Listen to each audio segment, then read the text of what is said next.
好，各位朋友，大家好啊！又到許 Sir 有話說嘅時間啦。咁今日咧同大家講呢個題目咧，亦都係正可以咁講，而家係全球熱播嘅一套電影，叫做《哪吒二》啊。咁許 Sir 嚟講咧都有機會，其實咧睇過兩次啦。因為《哪吒二》都係3D 立體嘅，相當優秀啊，咁非常之推薦啊！呢個都好。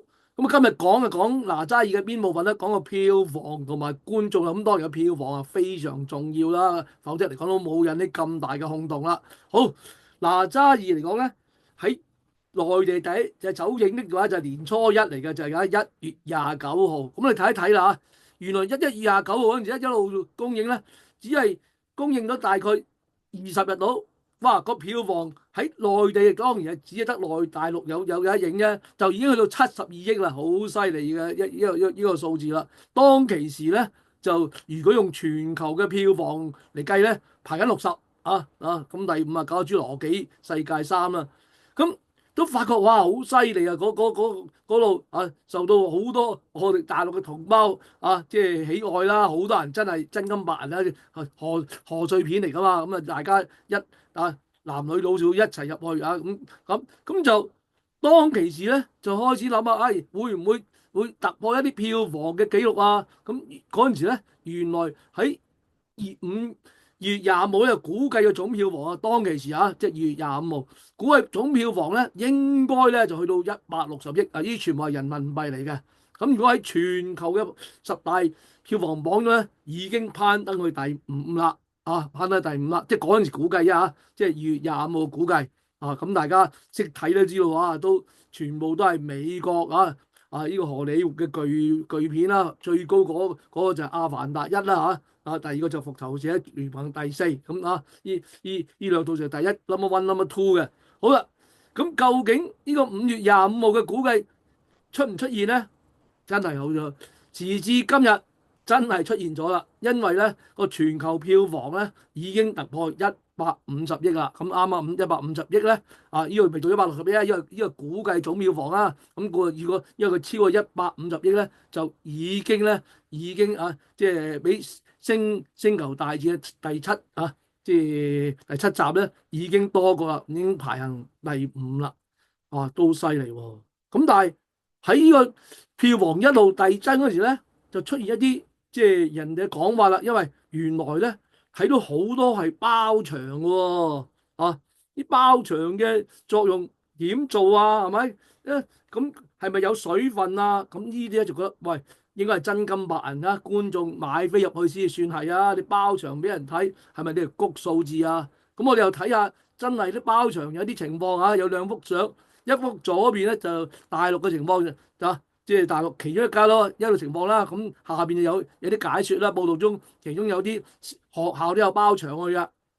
學校有包場，呢個咧就係一個即係單位嘅包場。咁實正包起場咗嚟，都講到就見全球票房第一，哇，仲差好遠同阿凡達嗰個票房總之就衝上去啦。咁都有啲衝票房嘅感覺。咁頭先啲人去講係你包場嚟真係衝票房，都有好多水分嘅喎，合唔合理啊？咁一個諗法啦咁當然嚟講，嚟到香港公映咧，就係2月22號2月22號真正公映嗰個時間啦。咁原香港咧都有呢方面嘅一啲舉措嘅，都係包場嘅甚至如果我所知道咧，2月22號公映第一日已經有包場㗎啦咁就咁亦都咧喺呢度嚟講咧，有報道咧就係由招望嘅民政處咧，同埋一啲團體就包場，就俾咩咧？俾啲少數族裔嘅家庭咧去睇戲咁少數族裔家庭睇戲咁又係一個包場制度啦咁當然有戲睇，開唔開心？多數都開心嘅，因為套戲真係幾好睇咁樣都咁究竟咁嘅票房又應唔應該咁處理咧？好啦。咁其實當然啦，包場嚟講咧，一定就會幫助嗰個數據支撐咗出去啦，係咪？令到破紀錄啦，因為而家每一個步驟都破紀錄噶，去到排第五都係破紀錄啦。如果以即係亞洲片唔好話講中國嘅片啦，亞洲片都破紀錄啦，係咪？甚至非美國片，我哋簡單一句咁就再上咧，排第三更加又創紀錄啦。咁一個個都係叫紀錄噶。咁呢啲真係可以一步步咁創落去，咁但係確確實實係咪真係靠包場去做到呢件事咧？咁當然啦，包場亦都會咧令到啲口碑，因為大家睇完之後有啲冇機會睇嘅，佢都唔知套戲好唔好睇，但睇完之後真係幾好睇喎。咁喺整個即係社會啊，喺個市民啊個即係大家口碑中咧，真係可能鼓勵咗更多人有意欲去睇啦。甚至佢哋成日講叫做二刷啊，即係睇多幾次咁講。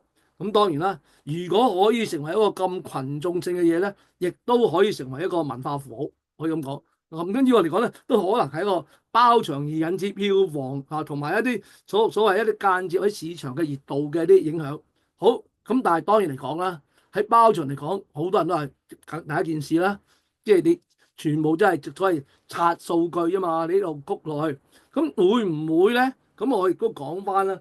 其實講起包場嚟講咧，又未必係真係淨係為咗票房嘅。啊，喺香港嘅一啲電影都有啲包場嘅，譬如話啊，即係答謝啲影迷啦。咁當場咧，答謝影迷都話真係睇咗兩三次嗰啲人嚟㗎啦。啊，咁亦都可能有啲聯歡嘅情況去包場。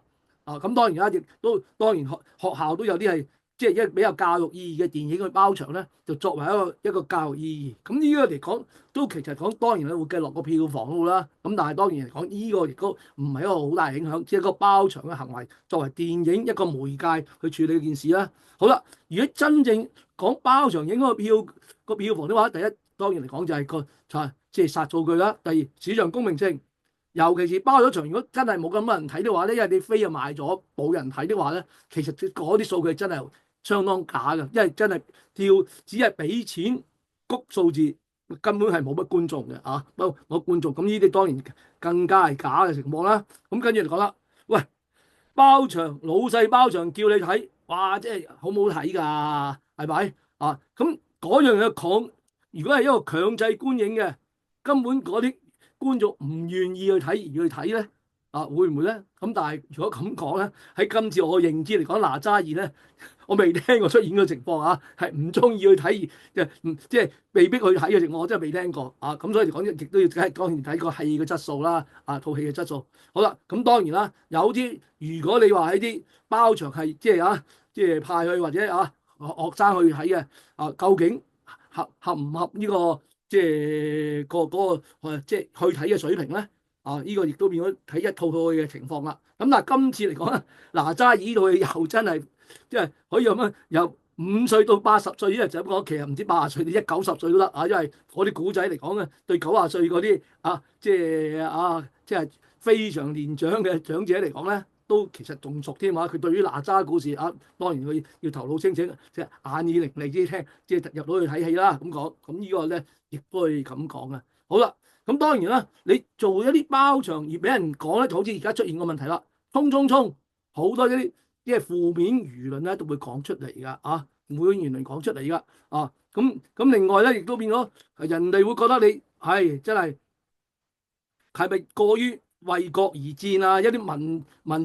民族主義嘅色彩太大啦，係嘛啊？即係我係要谷啊，中國電影好，我就要谷上去。咁亦都講真句咧，呢過度嘅一啲表達咧，文化自信咧，都會令到人哋咧喺國際形象中咧有潛在嘅風險㗎。咁要到好啦，講完負面嘅一啲影響或者爭議咧，我就提翻包場中有積極嘅意義嘅喎，係咪？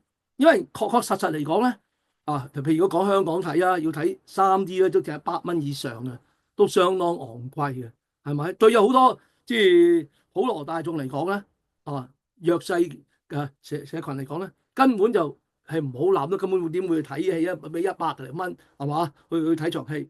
咁故此嚟講咧，市場就係一個咁嘅情況，而非市場就有呢一類企業甚乃至政府乃至學校去助力，令到一套好嘅戲大家可以欣賞。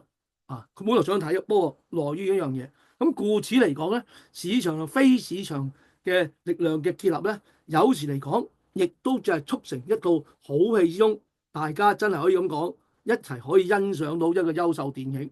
咁故此嚟講咧，呢一個亦都係一個積極嘅意義。而政府嚟講咧，亦都係可以咁樣支持一啲文化軟實力。咁喺內地嚟講更加多嘅情況啦，有啲甚至用啲即即係啲人民會堂啊，走去播組織觀影啊，咁呢啲嚟講咧，就講翻即係我哋國家發展嗰陣時咧，好多農村放映隊嘅，係咪？咁當然而家就已經冇依歌仔啦嚇，以前就帶埋個電影，帶埋啲放映機去農村度放電影添，係嘛？咁嗰啲更加唔會收錢啦，係嘛？咁故此嚟講咧，喺內地嚟講，呢一方面嘅有政府方面支持而家一套咁暢銷同埋即係咁優秀嘅電影嘅播放咧，咁亦都係一個政策上嘅協同，係咪？OK，咁如果政策上協同咧，就令到文化共融咧同埋普及會做得更多。普及意思即係真係講真句佢真係冇呢個能力去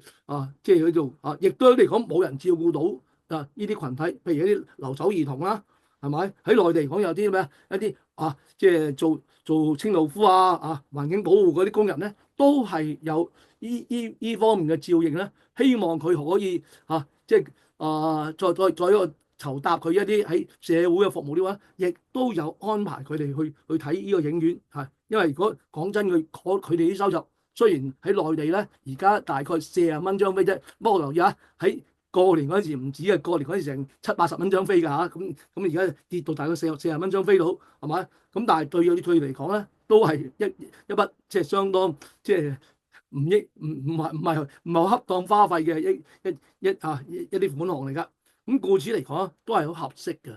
喺度嚟講，我都要講一講關於即係社會關懷嚟講咧，因為有啲人咧就真係要批評咁批評到盡啦即係真係踩咩踩就踩包場，因為內地真係有試過咧係包場俾盲人去睇嘅。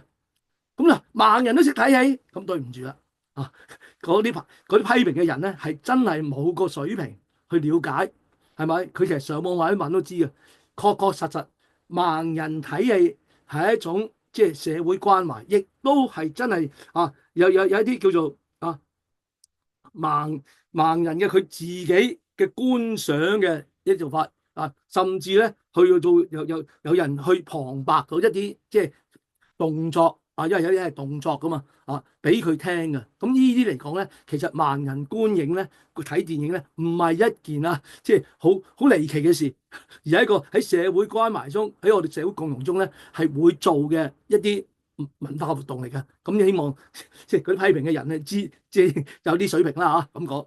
好啦，既然係咁嘅話，即係見咗我哋社會共融嘅話，社會凝聚力都增強。譬如舉個例，油尖旺政務處係嗰個同啲團體係包場咩咧？係少數族裔。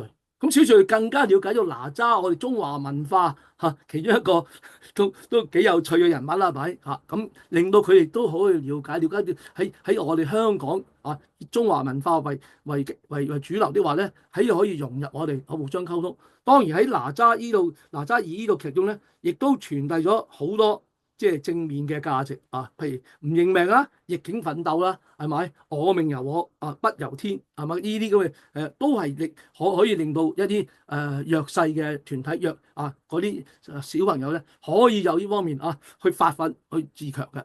咁當然啦，喺做出嚟嘅單位，除咗政府有啲產業啦，有啲單位支持啦。咁但係如果係企業嘅請佢員工嘅亦都可以咁鼓勵咗佢一啲即係推薦一啲所謂觀電影文化啦亦都佢即係有實踐佢嘅企業嘅社會責任啦，叫做 corporate social responsibility 咁當然有民間團體嘅，咁你做咁多樣嘢，呢啲嘢令到啲街坊真係有套好戲睇咧，咁係咪亦都係好好嘅事咧？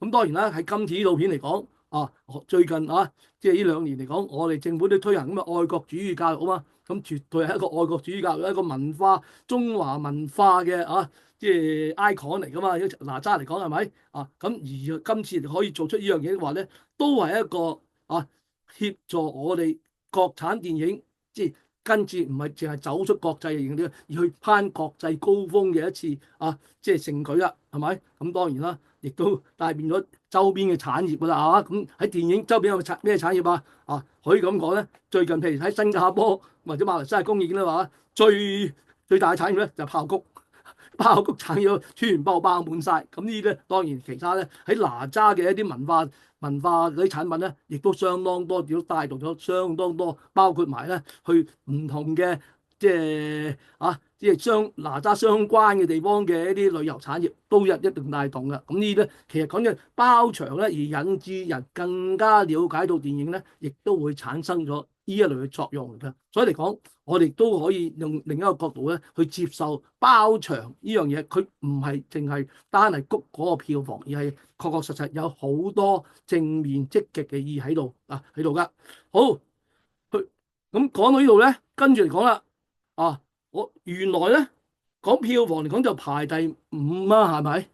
到今時今日，但係原來講人數嚟講咧，都好犀利嘅咯，咁呢個係3月5號嘅數字嚟講咧，當呢哪吒二咧已經係破3億嘅，3億當然佢大多數都係我哋嘅同胞啦，即係中國大陸嘅咁3億嚟講咧，咁但係有時咁講啦，我哋中國人咧有14億，咁仲有好多人未睇嘅咁你話要破嗰個數字咧得唔得咧？咁我就唔知啦因為確確實實咧，即係包場真係唔係包咁多啫，係好多都係真係真金白銀買戲飛入去睇嘅。咁我有記得，即係我哋仲有成10億人未睇過㗎即係喺我哋中國大陸都好啦。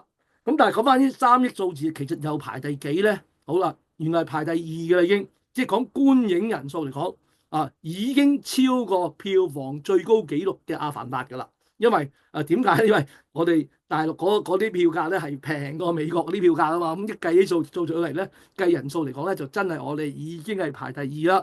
咁邊個係 number one 咧？咁就係比較耐之前咧，嗰陣時平啲票價比較平啲啊嘛，咁如果票房就唔去到咁高，但係人數就高好多㗎，就係即係鐵達尼號鐵達尼號最高人數佢成4.25億㗎即係咁講，即係大家得個了解啦。好啦，個問題就話優秀電影除咗計票房之外，係咪都要睇下有幾多人睇咧？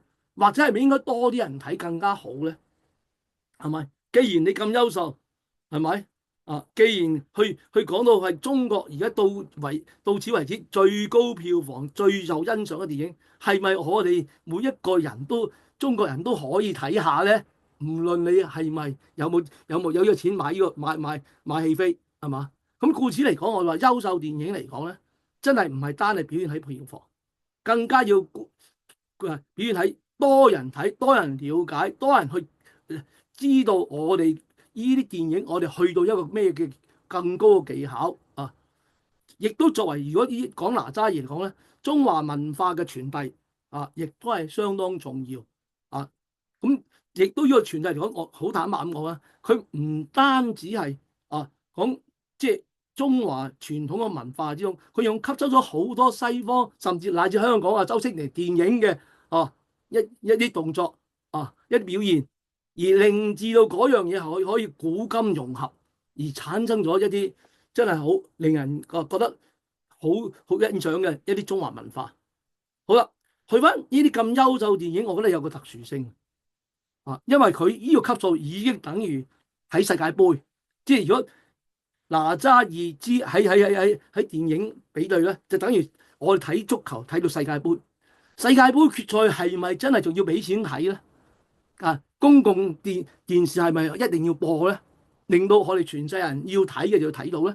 我覺得呢個係咁睇，亦都等於我哋優秀語言傳統嘅文學作品或者係音樂作品以而家嘅網絡文化嚟講咧，基本上傳統嘅文學作品或者優秀音樂作品咧，喺網上都係隨手可得嘅，係嘛？咁呢啲嚟講亦都係令到一啲世界級優秀嘅嘢咧，令到全世界嘅人都可以擁有。咁當然電影係另一個產業啦，係比較上中間要有戲院呢類嘢係產生咗一啲資源上嘅要求。咁當然我合理地去俾一個戲票嚟講，亦都係絕對係喺市場經濟中咧係需要嘅。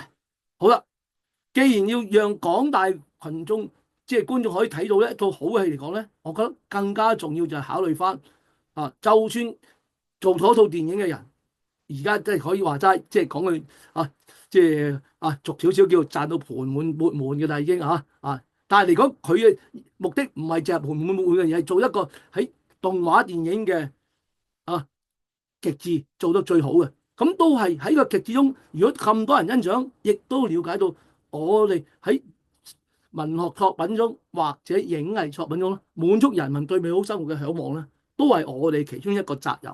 咁係咪應該多啲人去睇咧？好啦，咁啊講咗咁多咧，我就總結一下啦。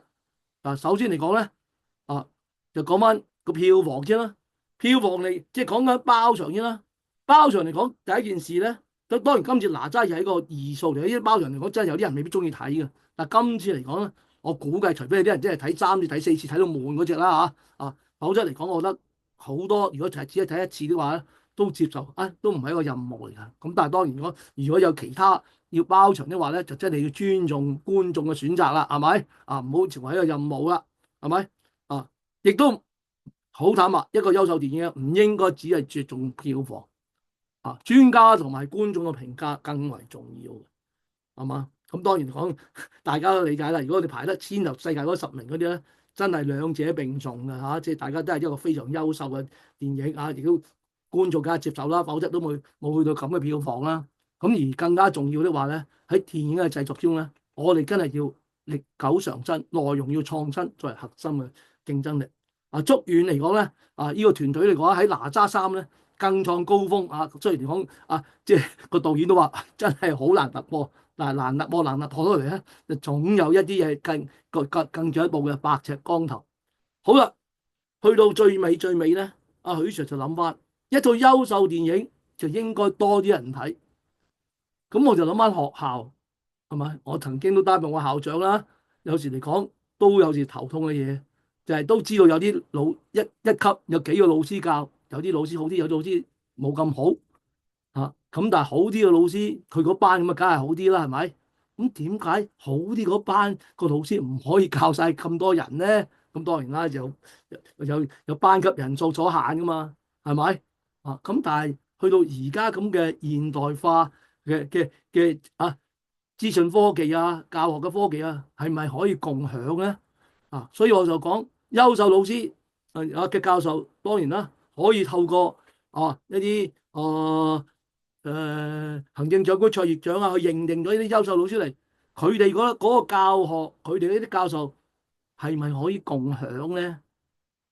優秀電影可以咁做，學校嘅優秀老師係咪可以都咁諗咧？